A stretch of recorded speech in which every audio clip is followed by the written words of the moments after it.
Le cours du jour avec le centre médico-chirurgical des Eaux Vives.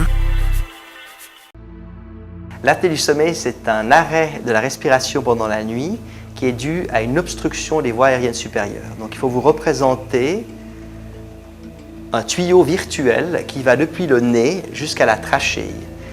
Naturellement, durant la nuit, vous avez une diminution du tonus musculaire et chez certaines personnes, ce tonus diminue tellement que ça va entraîner une fermeture transitoire des voies aériennes et ceci, c'est le phénomène de l'apnée.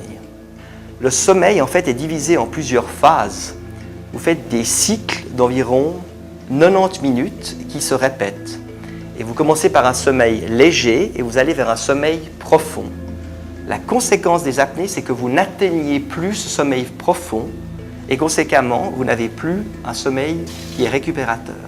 Je me suis rendu compte que j'étais victime d'apnée du sommeil en vacances avec ma fille qui, au premier matin, me dit « Maman, tu me fais très peur, tu t'arrêtes de respirer la nuit et tout d'un coup, tu reprends ton souffle extrêmement fort. » Le patient lui-même ne va pas remarquer généralement qu'il fait des apnées du sommeil pendant la nuit.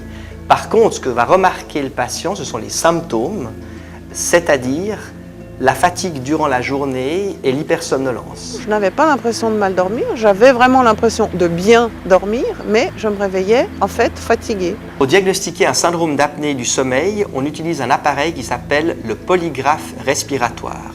Le patient va venir au cabinet, on va lui poser un appareil qui va notamment mesurer l'oxygénation du son au bout du doigt ainsi que la respiration nasale.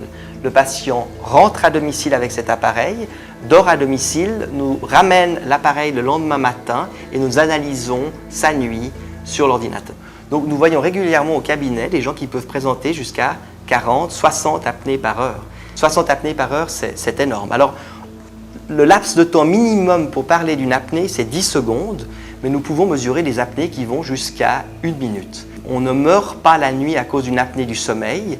Pourquoi? Parce que dès que vous faites une apnée, vous envoyez un petit signal au cerveau qui s'appelle le micro-éveil qui va dire à vos voies aériennes supérieures de s'ouvrir.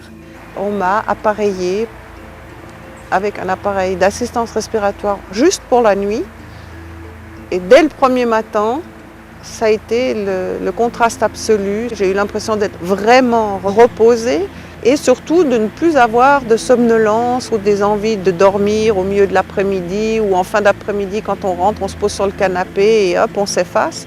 Donc ça, c'était terminé. Donc nous avons un appareil que le patient va porter pendant la nuit et qui va lui amener de l'air sous pression positive qui va supprimer des apnées. Cet appareil permet au patient de retrouver une nuit avec des phases profondes qui vont lui redonner une qualité du sommeil.